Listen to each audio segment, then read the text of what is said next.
שיעור ראשון, 1.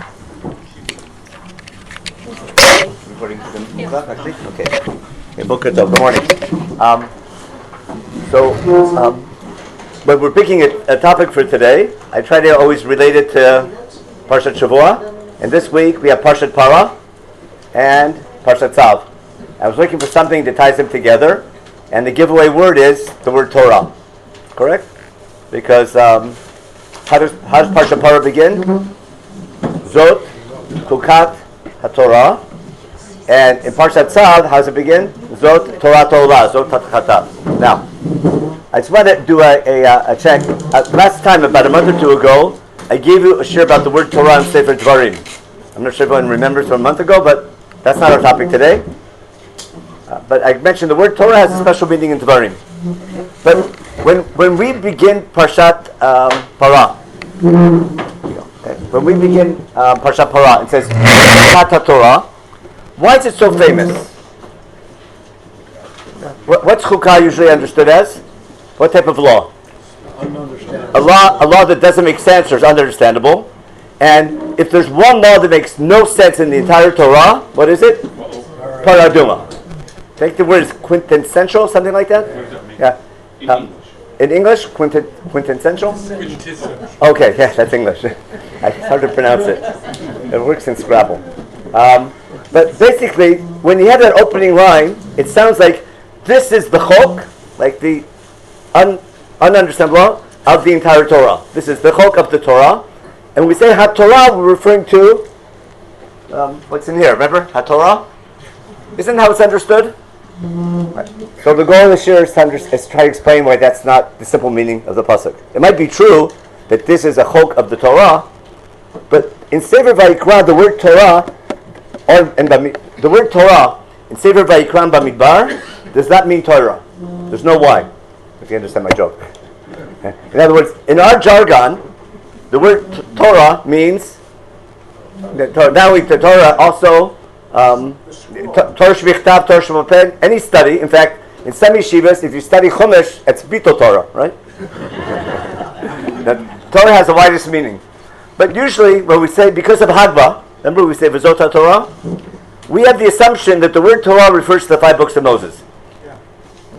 But that's not pshat. Now, what's the meaning of the word Torah in Sefer Vayikra? It's real easy. I'm going to talk about recipes, okay? Isn't there a Torah in making cholent? You have to have a cholent competition? Right? Don't we talk that way sort of in Yiddish or in Hebrew? There's a Torah in doing something? There's a Torah in making cholent. There's a Torah in making challah. A Torah means, what's the source of the word Torah? A set of procedure. A procedure. Like in a recipe. Now, what I want to show you, just open up Parshat Tzav. You'll see why there's no source sheet today, because everything's in the Chumash, and you have to see the units. Okay? Open up Parshat Tzav, that's Sefer Vayikra Perek Vav.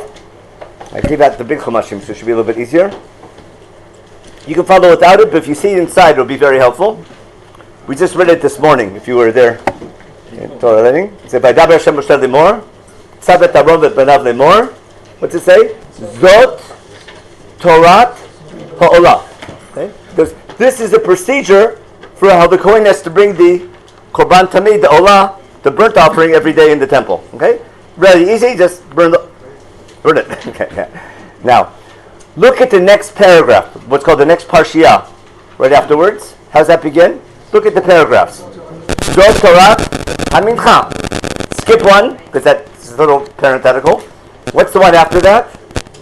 Zot Torah HaChatat. You understand why I want you to have a Tanakh Koren? Because you can't do this on a source sheet. Look at the next one. Zot Torah HaSham. Next one. Zot Torah HaZebach HaShlamim. Got it? Now, what follows each header? The procedure that the Kohen needs to follow.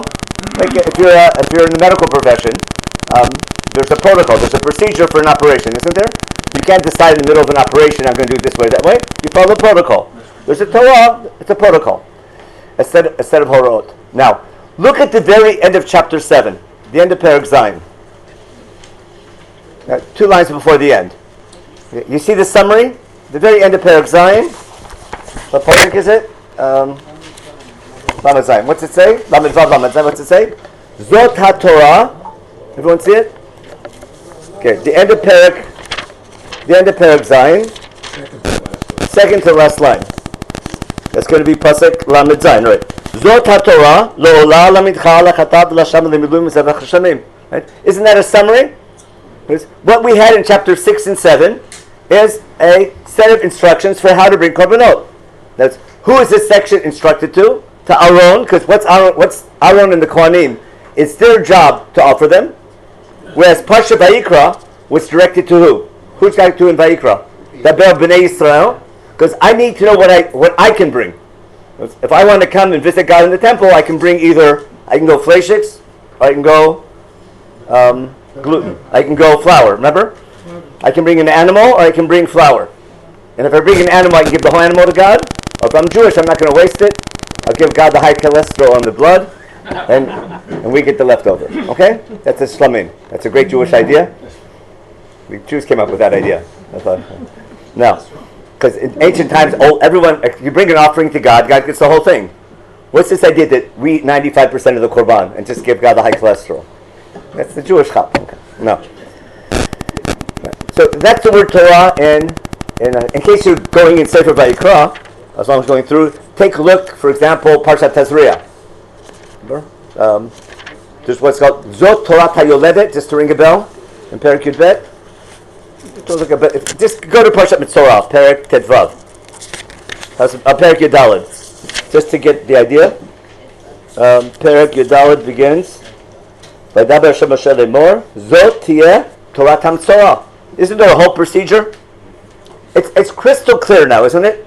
That the Torah is a procedure. Let me just give you the icing on the cake, because the laws of how to bring korbanot is in Sefer Vayikra, but for some reason, which is not our topic today, there are certain laws that belong in Vayikra that for some reason are inserted into Sefer Bamidbar. I'm sure we did this share sometime in the last couple of years. Give me some examples. There's laws that are in Book of Bamidbar that should be in Vayikra about how to bring korbanot. I'll give you one quick example. Remember the law of Sotah? The law of Nazir is in the korbanot. It ends Zot Torah Nazir. But open up, as long as we're on the way to Bamidbar, look at Bamidbar Perek Hey. Perek Hey in Bamidbar is the famous law of the Sotah, without getting to why and when, etc. But if you look at the very end of chapter 5, again, also 2 lines before the end, in Sefer Bamidbar, chapter 5, Perek Hey, all the way at the end, this puts icing on the cake. In Pasuk Chavtet, verse 29. Chavtet. What's it say? Zot Torah Taknoot. That it? Asher tiyah ishtai tachat isha v'nitma'a, o ish asher tavo elav ruach kina v'chinet ishto, v'midat isha lifnei Hashem. Listen carefully. The end of Pasuk Lamed. V'asa la hakohen et kol ha-Torah hazot. That it? That's a procedure. Point made? The word Torah, up until Sefer Devarim, is a procedure. A month ago, we had a share on Devarim. I showed you there's a procedure of how to take a nation of slaves and make them an Am Kadosh. Remember, at Har Sinai, we said, I need a procedure of laws, how to turn a nation of slaves into a nation representing God, and those are the laws of Sefer Devarim, and hence what's called, that's why it's introduced by V'zot HaTorah. That was the show we did before. Now, in light of that, I want to discuss Parshat Parah. Okay? And what's it called in English? Parah? I mean, in Hebrew, in English, it's called the red heifer, right? A heifer is? Female cow. Heifer is hapar, I think, isn't it? Heifer? Maybe? Does anyone use that word in English, heifer? Very, very seldom. Very seldom. Yeah. And what's so special about it? Have you ever seen a red cow before? Yes. Red. I don't think they exist. Okay. Brownish red. That's brownish red. We'll see. Yeah. Reddish. Now, do you know a word that's spelled just like aduma, that means something else in Hebrew? Adama, right? Now, good soil, good fertile soil is what color? Reddish brown. Okay. And therefore, a lot of Parshanim say aduma doesn't mean red. Right? It's sort of, I call it how now brown cow. It's a reddish brown heifer, and therefore it's not totally rare. You can find them if you need them. Now, What I want to talk about is we're going to read these laws and see what procedure we're talking about. So we're going to go line by line, real easy. Take 5 minutes, 10 minutes. We're going to go line by line and ask ourselves, is this a procedure? Okay? And if it's a procedure, what's on the recipe card? Remember, there's a procedure for making chocolate chip cookies. So what's the recipe card say? Chocolate chip cookies. And the procedure is a bag of flour, 5 eggs, lots of sugar, chocolate chips, right? Mix it, put it in the oven, etc. Got that? Now, so let's take a look now in Perek Yutet, Parshat Parah. Chapter 19. Chapter 19 in the book of Bamidbar. Bamidbar 19. Bamidbar 19. I mentioned, these are law. I brought you examples of laws in Bamidbar that belong in Vayikra. Later we'll see why it's here. But the book of Bamidbar should be the story of how Am Yisrael travels from Har Sinai to land of Israel and why they don't make it. For some reason, as this narrative of Bamidbar progresses, we interrupt the narrative with laws that belong in Vayikra. That's a shir on Sefer Bamidbar. Now, let's look at Perek Yutet. Sefer Bamidbar, Perek Yutet, Parshat Parah. Just line by line, nice and simple. I'll translate as we go through.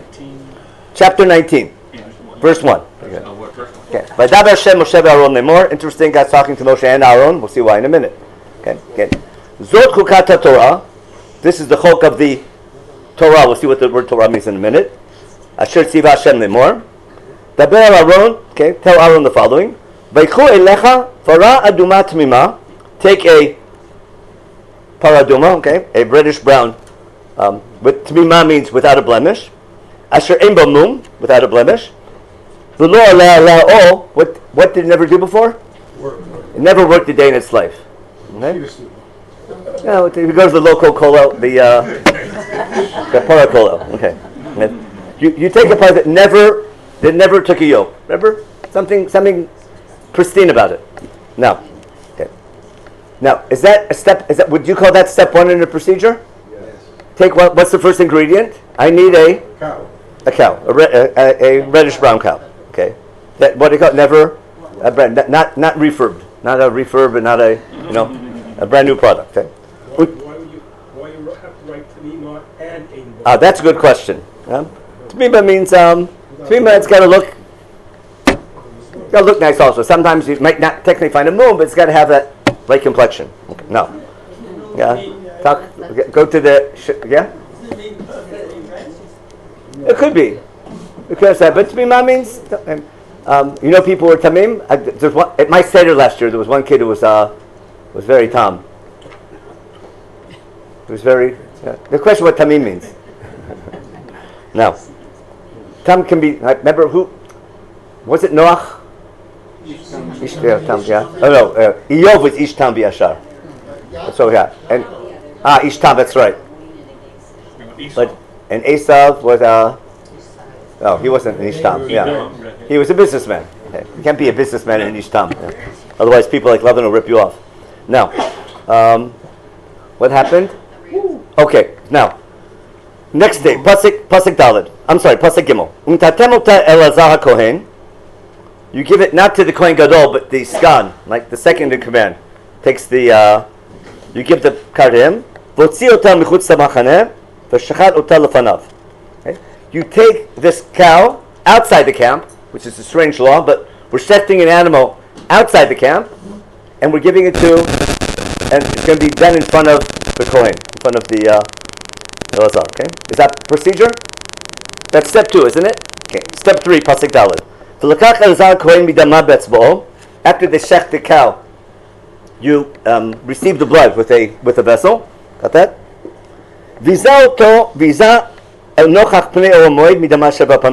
we sprinkle the blood 7 times facing the Ohel Moed, which means this had to be done after the Ohel Moed was built. Now, any other time in Chumash where we sprinkle blood 7 times in front of the Ohel Moed? Atzon Yom Kippur, right? And if you were in shul last week, if the Kohen Gadol makes a mistake, remember the Kohen HaMashiach or the Tzibor, remember it's called a Chata Pnimit. No, it's on Yom Kippur we bring the blood all the way indoors as well, but sprinkling the blood 7 times on the Parochet was also what's called if the Kohen Mashiach sins, or if the Sanhedrin makes a mistake. Basically, Supreme Court makes a mistake, it's possible. Now, what? Yeah, but it's outside, yeah. But this is strange. We're doing it, but from way far away. Why outside? Good question. If you've been up with the tour guide on Har Zeitim, they show you, here's where they did the Parah Aduma. You understand why? If you had a face, from there you can trace. Church there, yeah. But you had to be able to look under the gate. No, you had a good angle, and you could see inside. Now, but we're still, very good. In general, there's a law that all sacrifices have to be in the Mishkan, right? And if you want to bring a korban outside the Mishkan, according to Sefer Vayikra, don't even think about it. Remember? That's chapter 17 in Vayikra. We'll return to that later on. But sometimes for technical reasons, we do some type of ritual outside the temple. Even though it's not a good idea, but sometimes it's necessary. But it doesn't specify how much you should sprinkle each time. It says 7 times. No, you sprinkle. That's so many times. Like a pinch of salt. Like how much is that? You sprinkle it. Now, okay. Pasuk Hey, verse 5. V'safet hapar leinav. Right? In front of this Kohen who got the blood now, who received the blood, you have to, what do? You burn the parah in front of him. Et Torah v'psara v'al al Pirshay Yisrael. You burn the entire thing on a big fire. Got that? Procedure? Step 5. Notice we have 5 stages already in the procedure, but every line is a procedure, isn't it? Okay, now, Pasuk Vav. V'lakach ha'kohen eitz eretz ve'zov v'shnit tolat. The Kohen now takes what? Some hyssop branch and what do you call it? Whatever an azov is, and some scarlet, whatever these little things are, right? And they throw that into this srifa. Not it? Procedure? Right. Every step is a procedure, which is the Torah. Okay, now, Pasuk Zayin. Everyone awake? Okay. V'chibes b'gadav ha'kohen. What happens now? The Kohen, who's been doing all this, has to wash his clothes, v'rachatz b'sor b'mayim, and go to the mikvah. Only afterwards he can come to the camp. But he's outside the camp. He can't enter the camp until he washes his clothes. But tamei ha'kohen ad ha'erev, he's tamei till the evening. Well, one day tumah. Procedure? Yes. Is that part of the procedure? Why does he have to wash his clothes? Can't he want his spare one? Why Why does he have to wash his clothes? Can't he just take spare ones? In general, the way the Chumash describes someone becoming tamei is you have to wash your clothes and yourself. Where's the first time we find that? Remember back in Parshat Yitro? The entire nation of Israel, in preparation to encounter God at Har Sinai, to enter that covenant, like before the big wedding, remember? Get ready to be kidash tamei u'mabachar v'chivsu simlotam. And therefore, washing clothes always goes hand in hand with going to the mikvah. And we learned that from Har Sinai. Now, is that part of the procedure? Let me ask you a question. Right? If the Kohen doesn't wash his clothes, do I still have the ashes? Now, remember I talked about chocolate chip cookies? Okay? Right? If I make chocolate chip cookies in my kitchen, there's a rule, you have to wash the dishes. Okay? Now, if I don't wash the dishes, the chocolate chip cookies still come out okay? Right. Will I be allowed in the kitchen again? No, okay. So there's rules in my kitchen that if you work in my kitchen, right, you have to wash the dishes. But it doesn't affect what's being baked. Okay. You know what you call a rule like that in Hebrew? A chok. it doesn't. There's an obvious reason, but it can make sense, right? But a chok is something that's set that doesn't change. There's laws. You follow? Remember, a chok. What's the chok? The person involved. This is not part of the procedure. We'll see what we're making in a minute. But if this Kohen doesn't wash his clothes, right, I still have what's being burned. It doesn't affect the procedure, but it's a law that's a consequence of the procedure, that the person doing it becomes tamei. Got it? Now, what do you call a law that's a consequence of a procedure? A chok of the Torah. You're not smiling. You understand? There's a Torah, there's a chok, there's a law that comes with the procedure. So it's like there's a law in the kitchen when you bake, you have to wash your dishes. There's a law that anyone involved, we'll see in a minute, the person who does all the burning and stuff like that, has to become his tummy for till the evening. Okay. Now, we're up to Pasuk Chet, okay? Pasuk Chet now. Vasorefota, not just the Kohen who did who got the blood and everything, also the person burning it, doing the burning. Right? Remember when you burn your chametz, there's always that little kids. There's the people throwing the chametz in, and there's kids doing the fire. So this hasorefota yichabes begelav b'mayim, v'rachatz b'sar b'mayim v'tamei ha'erev. What's that? That's not part of the procedure. What's that? Another chok. What's common?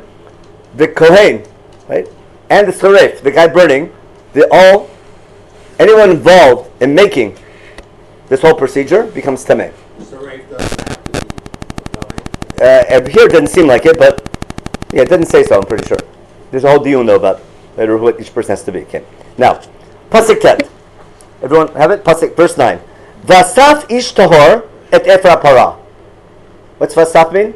And ish tahor, someone who's not tameh. Now I need a new person because this person's out of the game now. He's off the lineup because he's tameh. I need to bring someone in from the bullpen, an ish tahor, to do what? To gather the ashes. Why can't the person who burned it gather the ashes? He's tameh. So now an ish tahor has to come and do what? And gather the ashes. He leaves it outside the camp in a clean place. Now, is that a procedure or a law? It's part of the now it's part of the procedure. It's the last stage of the procedure, collecting the ashes and putting them in a safe place for storage. Got it? So now I go back to my procedure.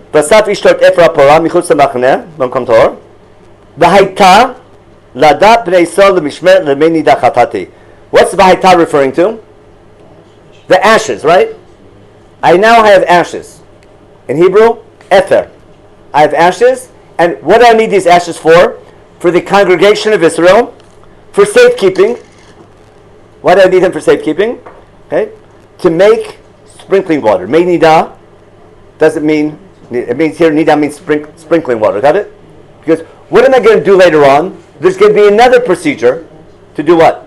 To take schnapps, not schnapps. What's Mayim Chaim in English? Vodka, not vodka. Fresh water. Mayim Chaim? Yeah. Fresh water, right? And I take a cup of water and put some little ashes and I make a solution. What am I going to do with that solution? I'm going to sprinkle it on the person who becomes we'll see in a minute what we need it for. But let's look carefully again. The last stage of the process is what? The ish tahor has to collect the ashes and put it for safekeeping. Who are these ashes for? For the nation of Israel to make sprinkling water. Chatati. That's what the word chatat here means. It's not the classic chatat, is it?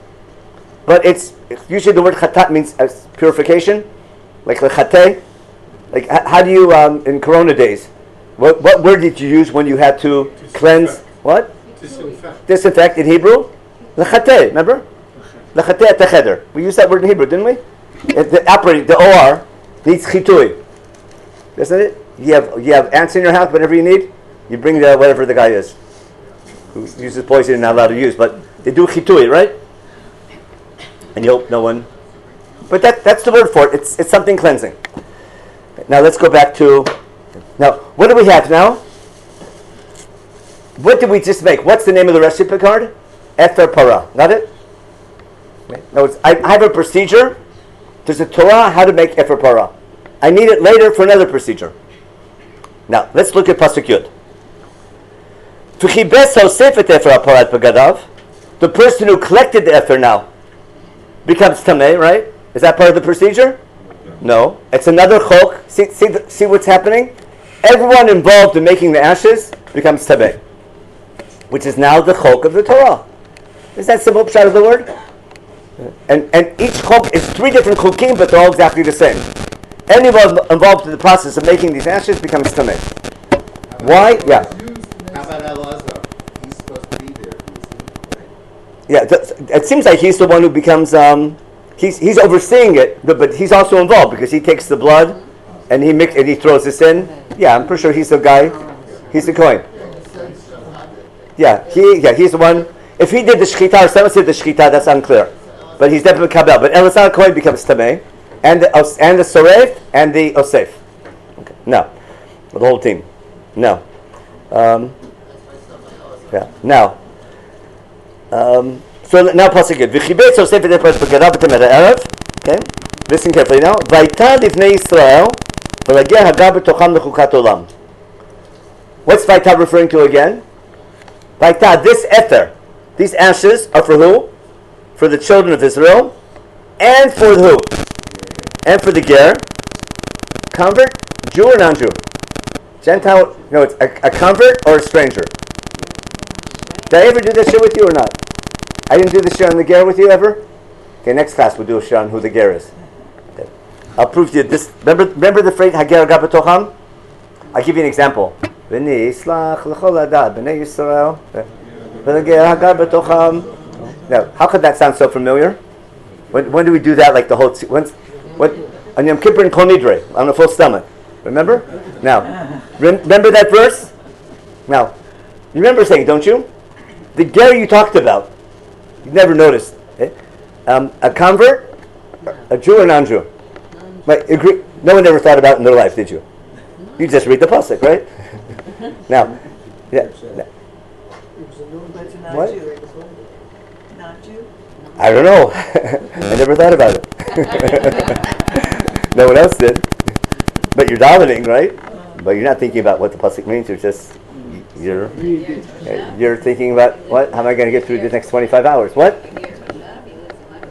That's a good question. I get that. That's a promo, okay? But remember the word hager. But in general, why would a ger? If he's not a convert? What's he doing there? Yeah, but no. What for here? Why would he need para? But who needs paraduma? Who needs to be sprinkled? Someone becomes tamei. If you know the law, a non-Jew can't become tamei. Only someone who's kadosh could become tamei. So why would the ger? If the ger is not Jewish, how can he need paraduma? Okay. So I'll prove to you later. He has to be Jewish. He's got to be a full convert. Now, does Chumash ever talk about conversion? Ask your local college professor. What they'll tell you. Everyone ever do academia on conversion? You know what they tell you? They say there's no conversion in the Bible because it's what do you call it? It's genetic. It's what do you call it? It's what's the word? Hereditary. It's racism. No, it's you're born Jewish and that's it. There's no way someone not Jewish can become Jewish. And the rabbis made up in the Second Temple period when they wanted to convert when the Hasmoneans needed more soldiers and they needed to without getting into the history. But that way we can sit and learn. Now in academia, I'll prove to you in the shir there's conversion in Chumash. We'll see it in the next shir. We'll talk about it. Okay. The second shir I'll show you where it's coming from. And that not every ger in Chumash is Jewish, but some are. Some have to be. And the key phrase hager hagar b'tocham. Remember that phrase for the next year. Now, I don't want to get sidetracked though. Chukat olam. Now, why do I need these ashes for what? For chukat olam. What's a chukat olam? Right. The person becoming tamei. Is that the chok olam? That's a chok. What's a chok olam? Olam always means what? Forever. What's this chok olam? We don't know until we read the next pasuk. Look at the next pasuk. Pasuk Yud Aleph or Yud Bet. No, Yud Aleph. Okay. Hanogeh b'meit lechonefesh adam v'tamei shivat yamim. Any Jew who touches a dead body, right, becomes tamei for 7 days. You know what that is? That's a chok. Like you need something to throw up. I mean, not to throw up. To throw. Yeah. Okay. See this? What chok is that? That's gravity, right? Now, the laws of nature in Chumash are called, in Navi are called chukot shemayim v'aretz. You can look it up later on. But the word for something that's set that doesn't change, what's chakuk mean? Engraved, right? A statute is the word in English. Something that's set that doesn't change. The laws of nature are chukim. Now, in Jewish law, anyone who touches a dead body becomes tamei for the next 7 days. Nothing you can do about it. You follow? You can go to the mikveh 20 times. You won't change a thing. You're tamei for at least 7 days. Now, that's how you contract tumah. Okay? That's you got that positive test. Understand? Now, how do you get rid of it? You're in quarantine for at least 7 days. What do you need to do? Take it out. You need on what? We see day 3, day 7. But law number 1 is if you touch a dead body, you're tamei for 7 days minimum. That's a chok. Understand? That's a classic example of a chok. Something that's set that doesn't change. Understand what a chok is now? Now, what's the next law? Pasuk Yudbet now. Hu yitchata bo b'yom hashlishi v'yom hashvi yitar v'im lo yitchata bo b'yom hashlishi v'yom hashvi lo yitar. This person who touched a dead body is tummy for at least 7 days. If he's sprinkled on with this mixture in a minute, on day 3 and day 7, the tumor goes away. If he doesn't do the procedure, what happens? He's tummy forever. You follow? He's tummy until he does the procedure. In other words, it's not only 7 days; it's at least 7 days. And the way to get rid of the tumor is on day 3, and then 4 days later, day 7. Got it? If you wait till day 4, then you put it off for a day. Yeah. What about the Hebra Kedusha? They're tamei a lot. Yeah. Are they forever tamei? They take turns. Yeah. Oy vey. Yeah. Now, question. Somebody misses and doesn't do it on the third day. So the 4th day becomes the 3rd day. You need 4 days in between.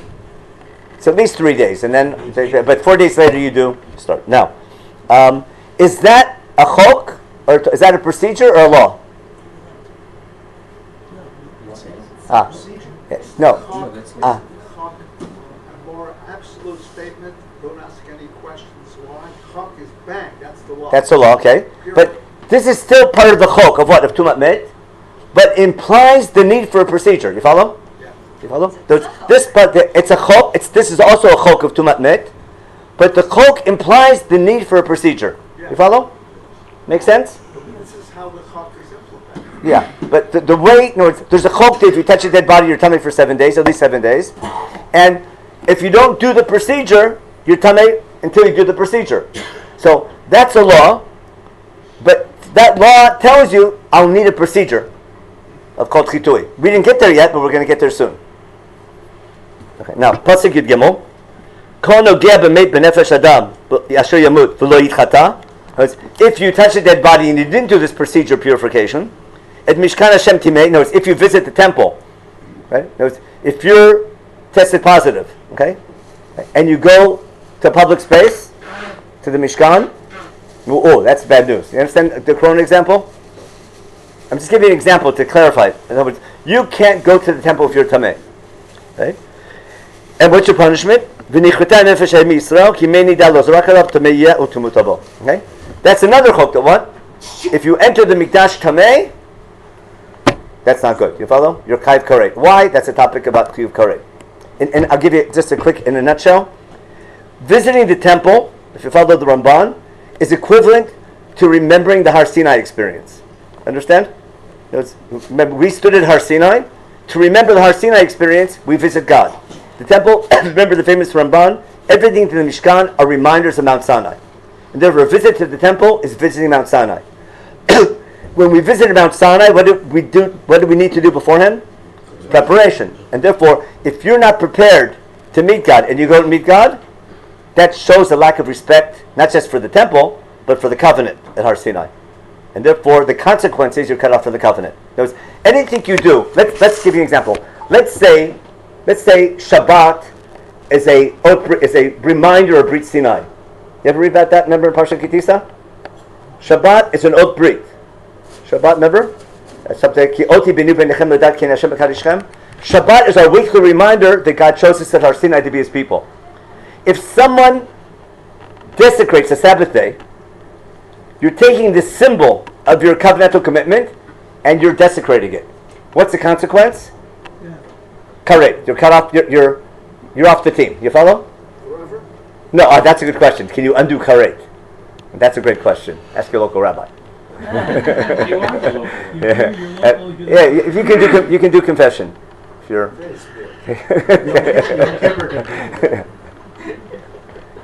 Okay, that's a great question. Now, how does karet work? Because karet is a punishment, but karet is a statement about certain types of behavior that's showing a lack of respect for the covenant.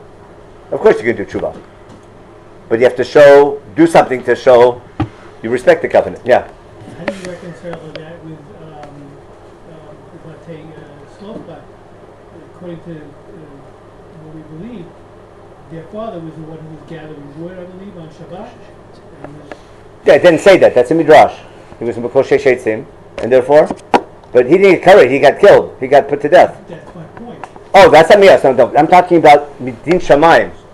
Chayiv karet. No, so if you're caught by Beit Din, the chance of that happening are like almost. If you learn Masechet Sanhedrin, it's almost impossible. Basically, Masechet Sanhedrin tells you we never put people to death for between God and man things. We make it impossible. Yeah. Is there any action that's one and done? You did it. Oh well. That's it. You're at. If you vote left wing. No, but you can make the shiva for anything. Okay. Bezrat Hashem, you can make the shiva for anything. Yeah, in general, according to Yirmiyahu, you can do tshuva. You can always do tshuva. Oh. That's chapter 18 in Yirmiyahu. No matter how good you are, no matter how you can always. There's no end. Now, if you're put to death, it's something else, and it's a little bit too late. Okay. That's your truth. Yeah, that's it. That's what they said. That's the mitama chaperet. Question. It seems to me that there's another distinction that is made in all this related to Torah Duma, and that is we're not talking about kedusha, we're talking about tuma and tahara. Yeah. So the ashes are kept in a makom tahor, not a makom kadosh. Yeah. But outside the camp. Yeah. Because you have to do the sprint. Because everything has to be outside the camp. Right. But in a makom. You can have a makom tahor, the ashes, but a person can become tamei in a makom tahor. No. Okay. Now, so now look at Pasuk Yudaled. Pasuk Yudaled now is going to ruin my shir. That was, what did we just say? If you're tamei, you go to the mikdash. It's a lack of respect. I shouldn't have gotten off track. I said I wasn't going, and I did. Pasuk Yudaled. Okay. Zot HaTorah. What's that mean? This is the Torah. Adam kimut ba'oel, ka'abar oel v'chashaboh yidmashivat yamin. You've heard this concept? Not only if you touch a dead body, you become tamei. If you're under a tent with a dead body. Remember, if you're a kohen, it's come going to a hospital sometimes. There's sometimes the signs outside. Now, it's what's considered a tent? A tent like a tent. A dead body. Is a giant building like a hospital with like 20 floors and a whole complex, is that considered a tent? You can ask your local rabbi.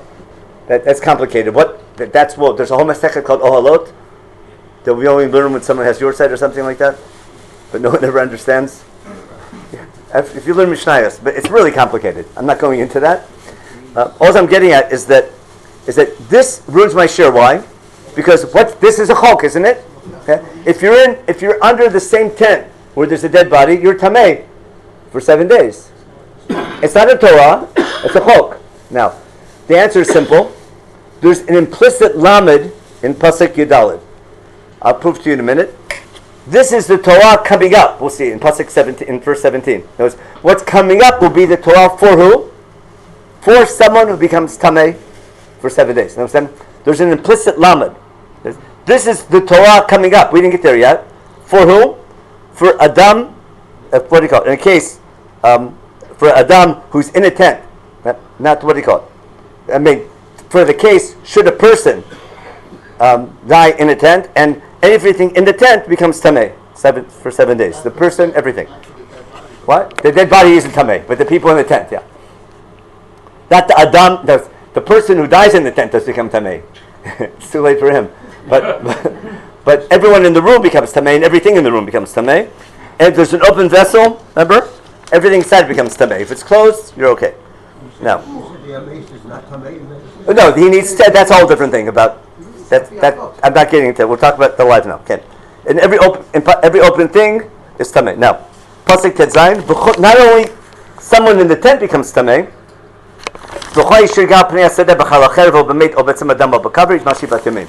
Not only if you touch a dead body, and now if you're in the tent with a dead body, if you touch a bone from a dead body, or you touch a sword that's stuck in a dead body, you follow?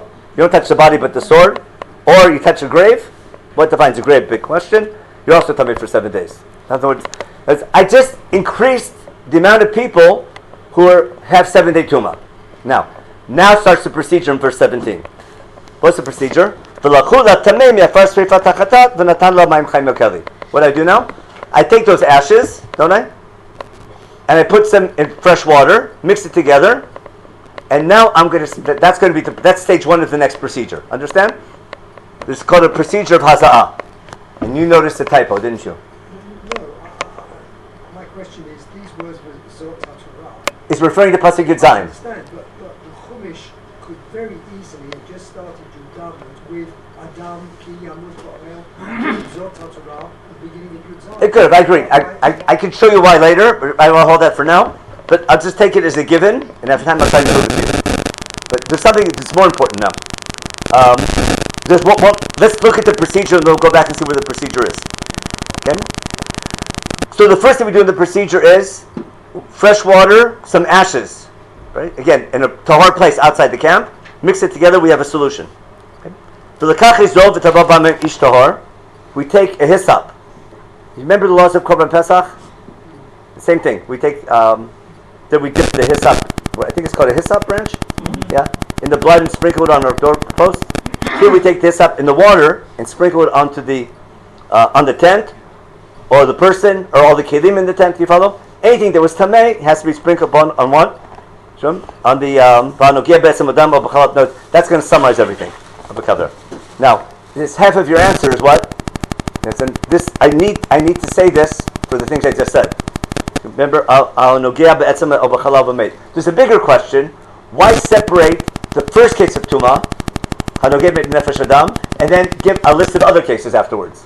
That's half the answer, but that's too complicated to lose everybody. But you understand, the wording here is there's classic Tumah, you touch a dead body, and then there's peripherals, which have the same result, but not, that are more surprising. Got it? It's in the tent with a dead body, a sword in a dead body, or a, what do you call it? Or a bone, you follow? Or parts of a dead body, or a kibbutz. Now, but this is a procedure, isn't it? Make the solution, sprinkle it on the person on day 3 and day 7. Okay?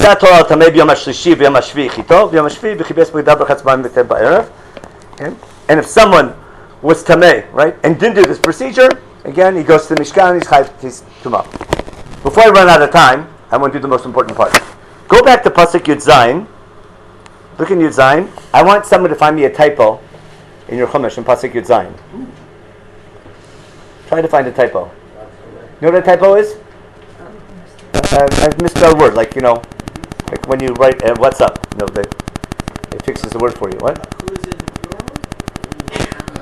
Oh, okay. But the who is like for Amisar, what? That's Avram said that, didn't he? Oh, now that's what? Yeah, if you go back to Pasuk Tet and Yud, what was made in that procedure? Efer Parah, right? It's Efer Parah. What's Efer in Hebrew is ashes, right? What's Afar with an ayin? Dust, like in the wind. Afar is dust. Now Efer is ashes. Now they look alike a little bit, don't they? But the word here should be Efer. Look good. What's it say in English in verse 17? What? Anyone have an English translation? Yeah, I have it. Yeah, what's it say there? This person shall take some of the ashes. Aha, he mistranslated it. He translated it as Ether. Ether is ashes. Right? Ask Google.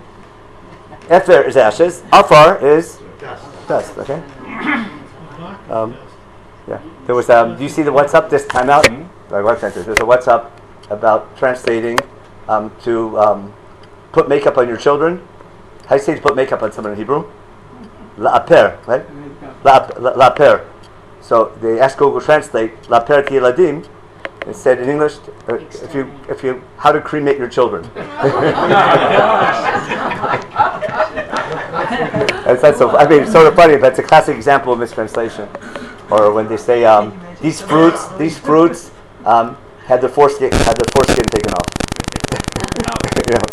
There's no problem of orla. Anyway, I got sidetracked. I'm sorry. Okay. Yeah. Okay, that's an answer. Okay, but I want to give a better answer. Okay, because if it said ether, how come it says ether? It's ether, right? Now, where's the first time we have the word afar in Chumash? Yeah, how did God make man? Ether or afar? Afar. There's no. Yeah, there's afar mina adama, right? Afar mina adama. Sound familiar? Where did this ether come from? From the Parah Aduma. And now we have ether turning into afar from the Aduma. Got it? Just put a kamatz instead of a sek on all of them. Ether afar, Aduma, Adama. Understand? And then now, we're speaking on someone who encountered death. Now, keep your finger here. Go back to Per Gimel and Breshit. Anyone here work for a living? To make bread? Remember, wasn't that a curse, sort of? I mean, a punishment? Remember, remember Adam blamed his mistakes on his wife? And then because that he had to work for a living? Remember, in the end of Perek Gimel in Breshit, Pasuk Yutet. Remember, in L'Adam Amar Ki Shavata B'Kol Ishtecha, remember the whole thing? And you ate from the tree? Pasuk Yutet. B'zeh tapecha tochalacha. Remember that line, famous? You have to work for your food. Ad shuvcha el ha'adama, ki mimenu lukachta, ki afar ata ve'afar tashuv. Right? That's man's mortality, isn't it? Now, is it surprising that when man encounters death, right, he needs time out, and I need to do something symbolic to remember how to deal with that both depression or tension, or basically the life situation you're in. I need a symbol, on the one hand, of the meaning of death and man's mortality, that goes back to the theme of Breshit. At the same time, I need a symbol of life. Now, if afar from the Adumah as a symbol of man's mortality and death, what's a good symbol of life? What's the source of all life? Water, right? Especially Mayim Chayim would be a nice name for it. It's not vodka. Mayim Chayim is fresh water. Mayim that gives life. And therefore, when I encounter that, he needs a visit from the rabbi. Someone has to talk to him, and I need some symbolic that reminds him of the dialectic between to recognize man's mortality at the same time the purpose of life. It's something we've been going through for the last 6 months, right? In other words, how do you live in that dialectic where you're encountering death, but you have to keep living all the time? Now, the only problem with that is then all the laws make sense. Now, and what's wrong if everything here makes sense? It's not a chok. So it goes. You know the two explanations for chok. There's a great pasuk in Breshit by Avraham Avinu. It's a Rishon. So you remember? Remember in Toldot, Ekev Esher Shmavram B'Koli V'Yishmar Mishmarti Mitzvotai Chuchatai V'Toratai. God's telling Yitzchak, Yitzchak, you're Ben Abraham. What made you great was your daddy. You follow? Because what did your daddy do? He kept all my mitzvotai Chuchatai V'Toratai. It's time for you to get moving on your own, make a name for yourself. And that's Parshat Toldot. Now, all the Parshanim ask, what were the mitzvotai Chuchatai and Toratai that Abraham kept? We have no idea, right? So everyone gives tons of different opinions. But what are the chukim that Avram kept? Okay, so Rashi, the famous Rashi, says Avram kept the entire Torah, and the chukim are all the chukim. Yeah. Remember the Gemara is even Erev Tavshilin. Remember this even Erev Tavshilin, if you know the Gemara, which means of course not of course yes. But back to but Rashi explains what are chukim. He says chukim are laws that don't make sense, and that's why they make sense. Why? When you do something that doesn't make any sense, and the only reason you're doing it is because God commanded. What's that show? That shows my belief in God. In other words, it's important, in Rashi's opinion, a chok by definition shouldn't make sense. And don't look for a reason, because if it makes sense, it doesn't make sense to do it. It only makes sense to do it because it doesn't make sense. And that shows your belief in God. You follow? But it makes because sense. That's what Rashi's saying. It makes sense because it doesn't make sense, because there's no obvious reason.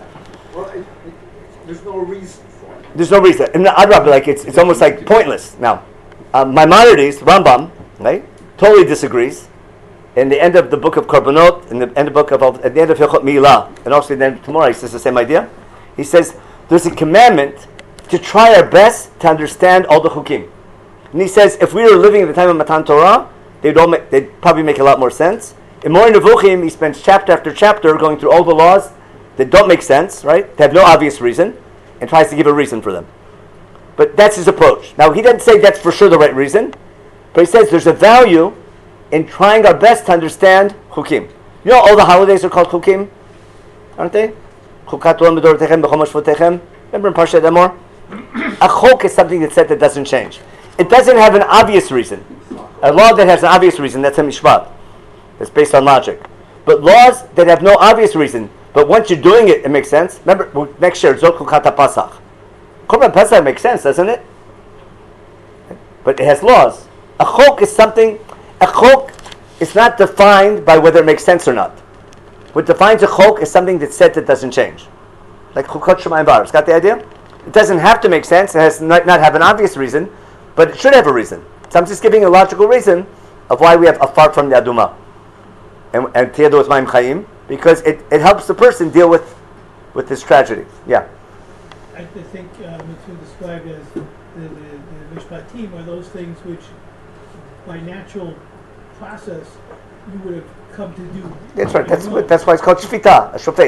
It's based on common sense. Yeah. Now you can argue what's common sense. Huh? You can argue what's common sense. That's what a court does. One court will say something. You strive to do what's just, but you can argue what's the right thing to do. And the kutim are those things which you would not. Which have no obvious reason. Yeah. But once God says so, you have to try to find a reason for them. That's the Rambam's approach. Now, so that makes sense. Now we have one other hurdle to tackle, whatever it is. Why is the person involved in making this solution in these ashes that makes other people tahor? Why did they become tamei? That's the thing that doesn't make sense. You follow? That's a chok, isn't it? But what's the logic? Because why is it that the person who's involved in the process of making the affair, all three of them, and the person later who sprinkles them, right, becomes tamei? Why? Doesn't make sense unless you know Sefer Vayikra or read Jacob Milgrom, but you're not supposed to read him. Okay, it's a more modern approach. What makes sense? On Yom Kippur, remember? Is any avodah on Yom Kippur done outside the temple? On Yom Kippur, anything done? In general, all the korbanot should be inside the temple, right? Shchutei chutz is bad, but yeah, the Sir Lazazel. Now, the person who sends, he's a Kohen, isn't he? I think. Oh no, Ishiti. Okay, he's an appointed person, but what he does, he sends it off the cliff. He goes to Mitzpeh Yericho, if you've been with the tour guide. That's that. And what happens to him? Does he become tamei? You sure? We'll check it out. Okay. We'll take a look in a minute. What book would that be in? What parsha would that be in? Law of Yom Kippur. Achron. Let's take a look in Achrei Mot. Open up. Keep your finger here. Go to Vayikra Tet Zayin. Tet Zayin. Parsha Achrei Mot. Read it on Yom Kippur. Chapter 16. Achrei Mot, chapter 16. Let's read what happened. By the way, there's something else happens. There's a law that any korban chatat that you sprinkle the blood indoors, in the Ol Moed, like we did last week, 7 times inside. Instead of burning the animal on the mizbeach, like a regular olar chatat, the carcass of the animal and the entire animal, except for the blood and the chelev, goes on the mizbeach, but the animal itself is burnt where? Outside the temple. Michutz l'machaneh. Remember on Yom Kippur, the Kohen brings a par and sprinkles the blood indoors, and the people bring a sir lachatat, the indoors. The animal itself, we take the fat and burn it on the mizbeach, but the animal itself, usually if it was a regular chatat, the Kohanim would eat it. If it was an olah, it would be on the altar. We take the carcass of the animal and burn it outside the camp. It's called Beit HaDeshen, right? It's called Parim HaNisrafim. Anyone mumble korbanos in the morning? Remember Parim HaNisrafim, remember mumbling that? If you're saying Kaddish, maybe you got there. Remember Parim HaNisrafim, that's what you're talking about. They don't realize it. Yeah. It talks about all the different things. Yeah, where are the different places where all the different korbanot are brought? Okay? So it talks about Parim HaNisrafim, you bring them to Beit HaDeshen. Understand? It makes a lot of sense. You have to read it, that's all. No. You're not saying korbanos so you can say Kaddish, you follow? You say Kaddish because you studied Torah. People have it a little backwards. That's a quote. Okay, now, Parshat Achrei Mot, right? Perek Yud Zayin. Let's find it. Let's take a look in Perek Yud Zayin. I'm sorry, chapter 16. I said chapter 16 of Vayikra. Where's the Sir Lazazel guy? Verse 22. He sends it again. Okay, he sends out Ishiti al Gzera. Okay, then Aaron goes that and that. Okay, Pasuk Chav Zayin, verse 27. Chav Zayin. V'par chatat v'ser chatat asher uvad damam lechaper b'kodesh yotzim michutz l'machaneh v'sofu beish el totam v'tfam l'brisham. You take the outside the camp. Pasuk Chav Chet, 28. V'asoref otam yichabes b'gadav v'rachatz b'sor b'mayim v'achrechem yavad l'machaneh. What happens? He became tamei. Who? Because you did avodah outside the camp. And chukat olam, and then at the very end, where's the guy? The Sir Lazazel. What pasuk was that? Chavav. That's it. Chavav. Here we go. No, Chavav. Oh, yeah, perfect. Yeah, that's what I wanted. Chavav 26. V'amshalech the Sir Lazazel The two people who do avodah outside the camp, right, become tamei. Got that? Parah aduma is done where? First line. Michutz lamachaneh, right? Michutz. You take it outside the camp. Now, in general, there's a law. Chumash is against sacrifices. In case you never noticed, right? In the world of idol worship that Chumash began on, sacrifices everywhere. You follow? All the high places used everywhere. You follow? Everyone's taking their clients to business lunches. If that's how you get a client, and God's no different. All the gods, you want something from a god, you feed them. Right? That's why korbanot were so popular. Now, you can't stop the custom. You follow? But you can try it and focus on it. So what's Chumash saying? Only one place, only kohanim, only certain animals, only certain times. You follow? Chumash is limiting it korbanot like crazy. Now, what again? And I want to make sure it's controlled. Therefore, all sacrifices, even when you eat meat, the next chapter in Vayikra, chapter 17, is called Shchutei Chutz. If you bring an animal outside the temple, whoa, you're chayiv karet. It's something, whoa, it's like really, we want to keep all rituals with animals and things like that under the auspices of the temple, so it doesn't get out of hand, so we don't start going to Uman to pray to God. You want to make sure that you understand the religion better and you don't start going out this mystical things. Now, and therefore, sometimes you have to do something outside the camp for technical reasons. Got it? But as a safeguard, what's the rule of thumb?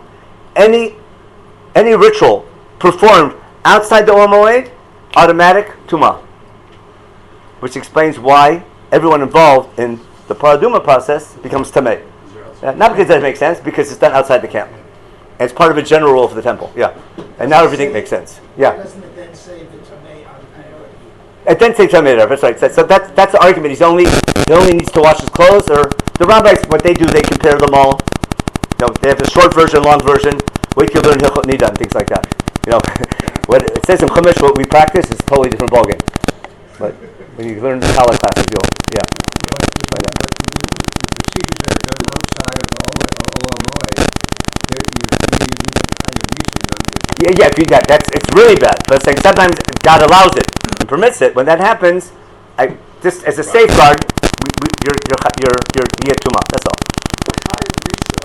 It just says it's really terrible. Yeah. Nobody gets fucked off. Yeah, and that's like you deserve to die. Yeah. But when you look at Masechet Sanhedrin, you really never put anyone to death. You have to tell them, you're about to do it. Are you know what you're doing? To everyone watching, are you sure you know what you're doing? Right? And two people see it, and you're doing it anyhow. For someone to convict someone, boy, it's really hard. Yeah.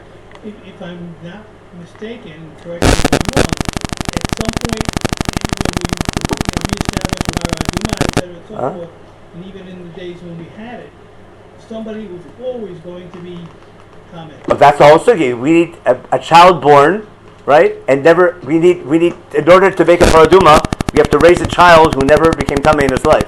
You have to finish a minute, right? No. Someone's car is Someone's bicycle is in the ulam.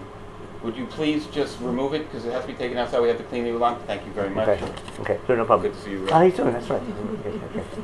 Okay. Now, yeah. Wait, you had a question. Did I answer it? No, I didn't quite get it. Remind me the question. I got. In the procedure. Oh yeah, it's like there's a law that in order you need an ish tahar. So the whole sugi about that to bring that we have to redo Parah aduma, we need to grow up a child. The mother has to give birth in a special room kind of thing where there's no tumah, nothing's underground, and you have to raise a child till there's a whole sugi about that. Yeah. In the meantime, what? Yeah, that's it. Now the rabbis have all the ish tahor. He calls it. The rabbis have a heyday with all this stuff. They say ish tahor doesn't mean someone who's tahor, someone who's only tamei till the evening, but someone who was tamei for a day but went to the mikvah, but is waiting for the sun to set. It's called a tful yom. Learn Zavachim, you have a heyday. That's why briskers love it. It's really complicated. That's why I'm trying to keep it simple. But every little phrase here, whoa, learn Masechet, learn Chachim, it's crazy. Yeah. It probably doesn't mean exactly what what it says. When the guy goes to the Mishkan and he hasn't gone through the procedure, it's Tamei. It says at Mishkan, Hashem Timei. Can you be Tamei the Mishkan? That's why we need korban. Remember, but all the korban come. I'll tumat mikdash for kodashav. Listen, if you're in Perket Zayin, okay, v'chiper la kodesh mitumot b'nei Yisrael v'pishem lechotatam v'chein yaser lo moed hashochen itam b'toch tumatam. Remember? Yeah. So the whole idea of kapara is that midadin we have such a bad track record, we shouldn't be allowed to represent God. But we want so much to do our job, God lets us come visit anyhow. But we need to do something to show God that we need protection from punishment. That's called kapara. Follow? We did that show once on kapara and Yom Kippur. But I did this dialectic where, on the one hand, we're serving God, but we're tamei. So you want to limit tumah, but you have to recognize you're tamei. So hashochen itam b'toch tumatam is exactly the dialectic of the mikdash. So you want to limit it. Listen, what happens? If you're planning to visit the temple, right, the day before you go, you have to be so careful of everything you touch. It's like, remember the week before your bar mitzvah? You can't play tackle football. You can't. There's all things you can't do. You have to wear a jacket just to make sure you're not going to get sick. Or the week before got the idea? So the laws of Tumah create anticipation for your visit to the temple. Just like at Har Sinai, that 3 days of preparation. But I think that's part of the result of the laws of Tumah. At a practical level, they create anticipation when you go visit God. And my time is real quick. The people who go up to Har today, they go to Mikvah beforehand. Yeah. But is that enough based on what we're Tumat Mek is permitted in a Har Bayit, not in the Mikdash. You understand? So Tumat Sarat, Tumat Zav and Zava is not allowed on Har Bayit. Right? Tumat Met is allowed on Har Bayit. Right? But Tumat Met is not allowed in the Mikdash itself. And that's why when you go up to Har Bayit, you have to know exactly what areas, and the area that might have been the Mikdash you can't go to. Now, some Rishonim hold that there's only Kedusha of Har Bayit when there's Mechitzot.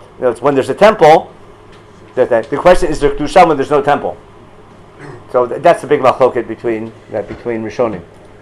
So we're machmir on that, unless you're real right wing, and that's more important. But I don't want to get into that political argument. No, are you going because you want to be close to God, or you want to make a statement about? Is that a thing? Anyway, our time is up, isn't it? I think. Okay, so we'll take a 10-minute break, and then 10:30 we'll start the next year about Chukat HaPasach. You understand the two titles today? Chukat HaTorah and Chukat HaPasach. A different share, but it'll be a different one. Rabbi, quick question. Yeah. Oh, yeah, take the tape.